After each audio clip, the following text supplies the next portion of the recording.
Quando você tá num banquinho no banheiro cortando a sua unha e corre risco de vida, é arriscado você disputar uma campanha presidencial, A né? coisa voltou para um grau de instabilidade. Se o Tarcísio não for candidato, aí sim a gente pode falar que faz sentido vários deles serem candidatos.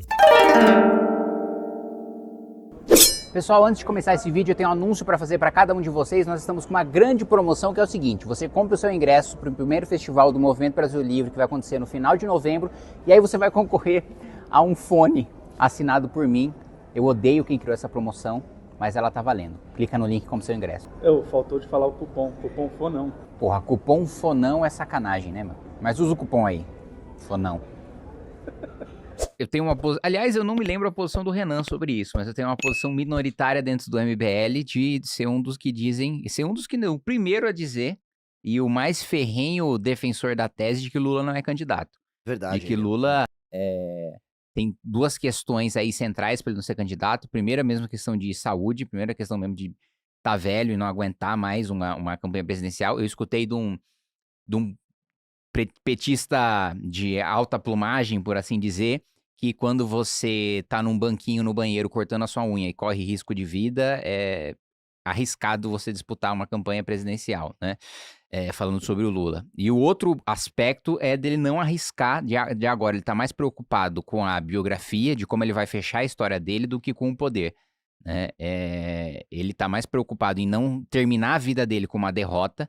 E aí vários veículos de imprensa perguntam, pô, mas como o Lula vai fechar com uma derrota, pode estar preocupado com isso se ele está em primeiro agora? Nunca um presidente da República, com esse nível de antecipação da eleição, teve tão mal na pesquisa eleitoral. Todo presidente que vai disputar a eleição está numa distância muito grande do segundo lugar com esse nível de antecedência das eleições. Porque pesquisa eleitoral, com esse tempo todo antes da eleição, é basicamente recall. É basicamente saber recall e saber rejeição, né? E se as pessoas, com o presidente da República no cargo, ainda ele fica empatado tecnicamente com seus concorrentes, com esse tempo todo antes da eleição, significa que ele tá mal. Outros presidentes estavam muito melhor antes desse período. Mesmo o Bolsonaro, que perdeu as eleições, nesse período estava melhor do que o Lula. Então, esse é um aspecto. O outro aspecto é a grande esperança do Centrão de que o Tarcísio seja candidato. Mas o Tarcísio, ele deixa muito claro que só é candidato se tiver 100% do apoio do Bolsonaro. Nas últimas semanas, ele tem se dedicado a fazer o beijamão para ter o apoio do Bolsonaro. Sentiu a porrada do Eduardo, sentiu a porrada do Carlos. O Eduardo ainda tá no delírio de que ele pode ser candidato, de que as sanções que o Trump vai impor vão ser tão grandes que vai reverter a prisão do Bolsonaro, a sua ineligibilidade. Quer dizer, a ineligibilidade, eu não sei se o próprio Eduardo tá tão interessado em derrubar a ineligibilidade do próprio pai, porque ele quer ser o candidato. Mas de reverter o cenário a ponto dele poder voltar pro Brasil, disputar a eleição e ser o candidato à presidência da República, ele tá nesse delírio, e o Centrão na esperança de que o Tarcísio seja candidato, porque ele seria o sujeito que teria a maior concordância em fazer a acomodação de cargos e de emendas que o Centrão quer. Que é até que eu costumo dizer que o maior prejuízo político para o país numa candidatura do Tarcísio é ele já sai nas eleições com uma coligação com o PP, com União, com republicanos, com o PL, enfim, com partidos de presidência do Centrão, e se vence a presidência da República, ele já entra com um boleto gigantesco antes de mandar o primeiro projeto. Né? No primeiro ano de mandato, os presidentes da República costumam ser muito poderosos, porque acabaram de sair populares das urnas e porque o Congresso está desorganizado. Mas, no caso do Tarcísio, ele já vai entrar devendo um boleto gigantesco por causa do próprio tamanho da sua coligação, antes sequer de mandar um projeto, sabendo que o primeiro projeto vai ser extremamente impopular e extremamente desgastante, que vai ser desvincular o orçamento e cortar a despesa pública, inclusive de área social, antes dele assumir o mandato. Ele vai ter que fazer uma PEC da transição às avessas. Antes dele assumir, ainda nessa legislatura, o próximo presidente da República vai ter que aprovar uma PEC de transição que, em vez de afrouxar os gastos, como fez o do Lula, e abrir espaço para gasto, vai ter que contrair espaço para gasto. E contrair, inclusive, na área social, coisa que é muito impopular dentro do Centrão e que vai fazer com que o presidente apanhe muito das esquerdas. Eu quase vou fazer uma entrevista com ele aqui, porque... mas você acha que ele conseguiria meter uma PEC da transição durante a transição de um governo Lula pra ele? Eu acho que assim, não tem o que fazer. Não, Quem vencer vai ter que fazer isso. Eu sei, mas o PT teria que combinar o Lula... Vamos supor, o Lula perdeu a eleição, ou o Haddad perdeu a eleição.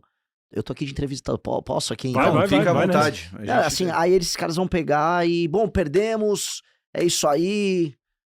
Agora vamos passar esse negócio altamente impopular aqui. Não, mas aí eles vão lutar contra, eles vão fazer oposição. Só que aí o Centrão vai cobrar sua fatura pra votar junto com o Tarcísio. Não precisa ter a anuência Entendi. assim como não precisou da anuência do Bolsonaro pra Sim, aprovar a PEC da transição, sim, porque, né, sim, rei sim, morto, rei posto, sim, da mesma maneira, sim. a base de hoje, depois da eleição, vira oposição.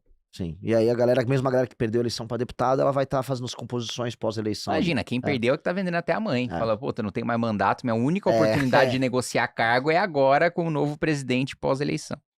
Vocês, nesse cenário de Lula não ser mais candidato, aí você citou o Haddad. Vocês imaginam que seria um Haddad ou poderia ser o vice do Lula hoje, que não é um cara do PT, mas que aparece ali hoje como o braço direito ali do Lula, já que tá na vice-presidência? Vocês acham Eu possível esse duvido. cenário? A natureza do PT, várias vezes, o Ciro Gomes fez essa aposta 2 vezes e ele se ferrou. O PT é hegemônico e o PT nunca errou em ser hegemônico. Não tô falando do sentido estratégico pra eles, né? Se eles pegarem no papel, um petista vai argumentar: olha, toda vez que eu fui hegemônico, eu venci ou fiquei em segundo. E toda vez que vocês propuseram outros nomes, esses outros nomes nunca conseguiram chegar em segundo. Então, não tá errado a estratégia na cabeça deles e na prática não há motivos pra alterar. O que eles não conseguem fazer é a dinâmica da sucessão interna de ter um nome que consiga cativar um eleitorado petista sem depender do Lula. Uhum. Nesse jogo, como ficaria o Alckmin? Ele é um cara que não foi confiável nem pro próprio campo dele, né? Eles entregariam pro PSB uma prerrogativa de liderança nesse processo, com eleitores no Nordeste votando num partido que já tem uma existência, vamos dizer, e vitórias eleitorais recorrentes nos estados do Nordeste. Não me parece inteligente. A relação do PSB com o PT, por exemplo, em Pernambuco, ela é, no mínimo, conturbada. Então, quando a gente vai olhando ponto a ponto, não faz sentido nem para a sobrevivência futura do PT Uhum. passar para um cara como o Alckmin. Mas eles fizeram uns testes com o Alckmin, nessa coisa das negociações com o Lutnick, toda aquela discussão com o governo americano. Deram, em uma semana, eles falaram, vamos fazer um teste Alckmin. E eu não sei se teve efeitos nacionais. O que a gente viu foi uma pesquisa depois muito boa pro Alckmin no governo de São Paulo, em que ele aparece próximo do Tarcísio no segundo turno. E eu acho que essa pesquisa, inclusive, tem contornos na cabeça do Tarcísio, nas decisões que ele vai tomar para as eleições de 26, porque ele saiu da posição de antifragilidade, em que ele tinha uma eleição certa, na cabeça de muita gente, no primeiro turno em São Paulo, Uhum.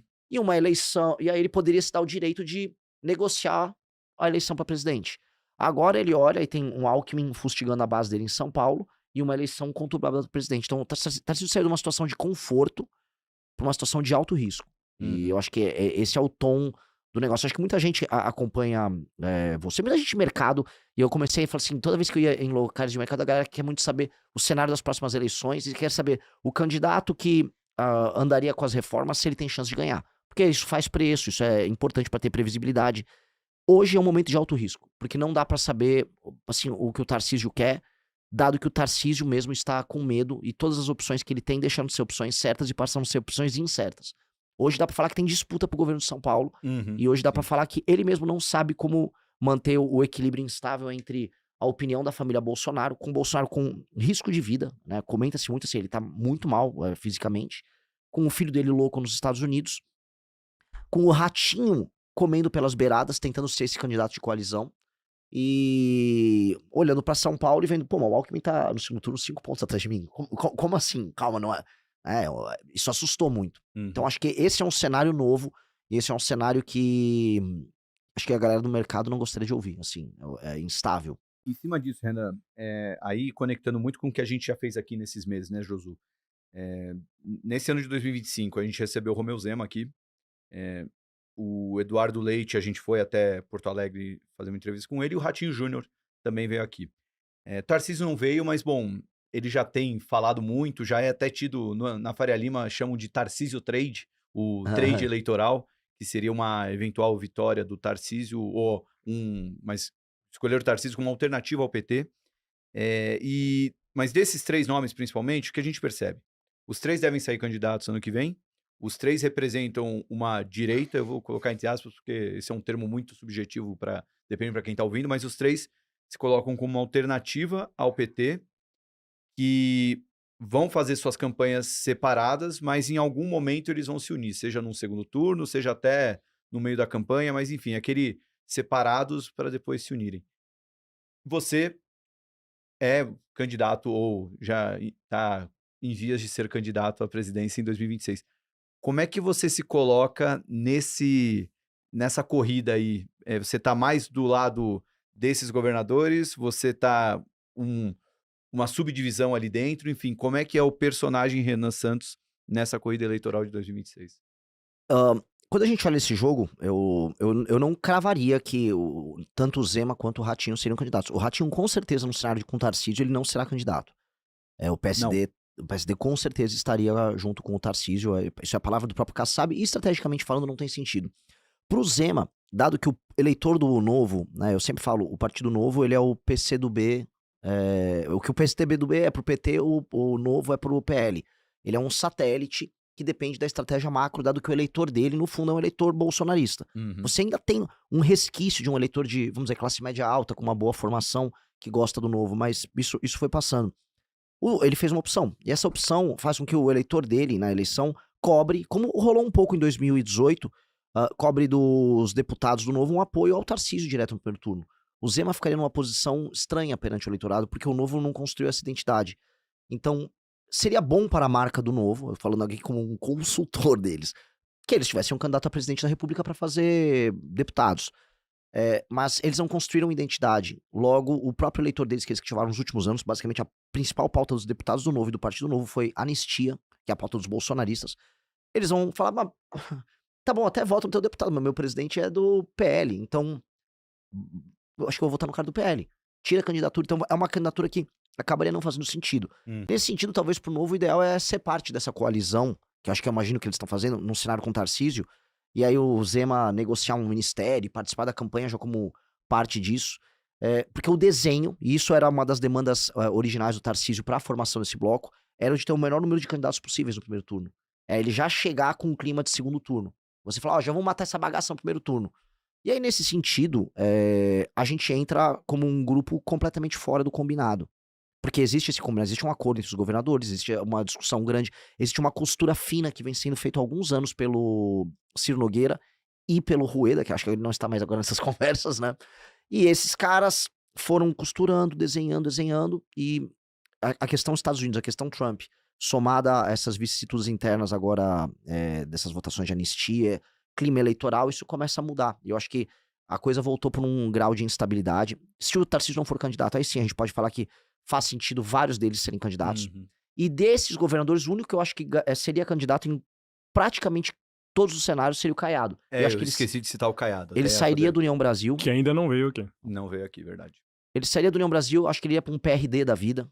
E ele tentaria o canto do cisne da carreira dele. E ele tá com alguns argumentos, né, bem marketáveis, assim, de o Brasil que vocês sonham viver é o Goiás, tem segurança, melhor educação, economia. Então ele tá com slogans ali. Lembrei de falar que faliu as empresas de blindagem de carro lá. Eu vi já. E ele... E assim, ele tem... Eu acho que ele... Até esqueci dele, mas ele tem 2 pontos aí, né? Primeiro que ele não representa a nova política, até pela idade, né? Nossa primeira eleição ele estava concorrendo, né?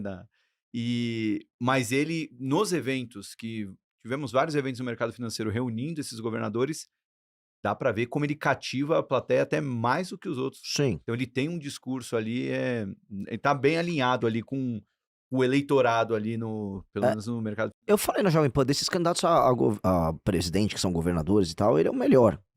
Mesmo sendo mais velho. Ele tem uma personalidade mais forte, ele tem uma oratória melhor. A oratória dos demais, assim, é débil.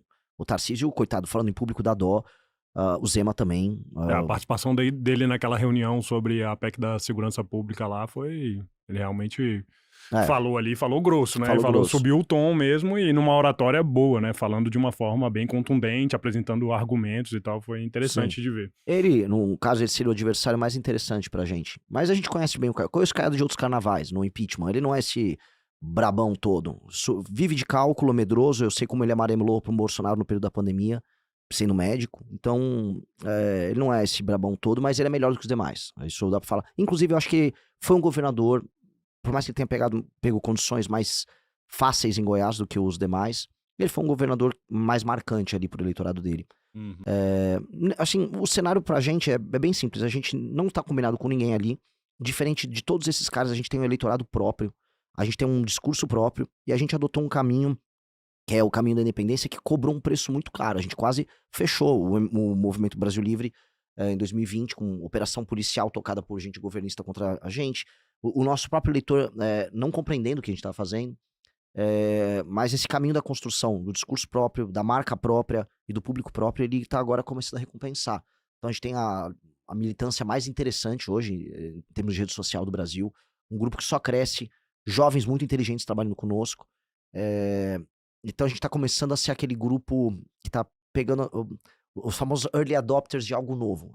Hoje essas pessoas estão vindo para cá. Uhum. Então a gente pode ir para uma eleição e ter uma candidatura a presidente que vai falar as coisas que a gente vai falar, e sem precisar ter medo de, não, mas o meu eleitor vai votar no Tarcísio. Se você quer votar no Tarcísio, vota aí, não tô nem ligando. Mas o nosso caminho é o nosso caminho. E isso vai muito na linha, por exemplo, do que foi o mandato do Kim nesses últimos anos. Mesmo essa semana a gente viu isso. Pintou essa PEC da blindagem, a direita oficialmente adotou um caminho próprio corrupção. Aí o Kim fez o discurso certo, fez o voto certo e apanha. Mas hoje a gente já vê quem apanha. A gente já tá apanhando uma parte do Brasil que se engaja em redes sociais, que acompanha quase como futebol, mas é muito simplista. Então, vem o argumento do Nicolas, nós tem que votar aí pra proteger da STF. Aí a pessoa manda uma oração, muito obrigado, nosso Senhor Jesus Cristo está com você. Beleza, ele faz um abuso intelectual sobre essa pessoa, como um pastor evangélico inescrupuloso vai fazer também. Agora, uma pessoa, um cara de classe média com um mínimo de entendimento da realidade, tá vindo no argumento nosso, no argumento do Guto, no argumento do Kim. Então, como não existe fenômeno político, isso em lugar nenhum, que começa de baixo pra cima, é sempre de cima pra baixo, no sentido de, vamos começar com o capital humano de qualidade, aí depois a gente se torna popular. E não o contrário, começar popular e depois buscar o capital humano de qualidade. Enquanto eles estão vindo daqui e girando em falso em cima, vamos dizer, dos lamentos e das dores desse público que eles ficam cativando, a gente tá convencendo os melhores. E aí, descendo de cima pra baixo, haverá um momento de ser popular. Que é isso, há um momento na vida de ser minoritário, e há um momento de ser popular, é igual uma banda. Tem um momento que você vai ser underground, tem um momento que você vai tocar no festival. A gente tem que viver o momento do underground. Esses caras não querem viver. Esses caras já querem tocar na Globo amanhã. Não tô disposto a tocar na Globo amanhã. A nossa candidatura é a candidatura que a banda do underground vai chegar no festival e vai assustar muita gente.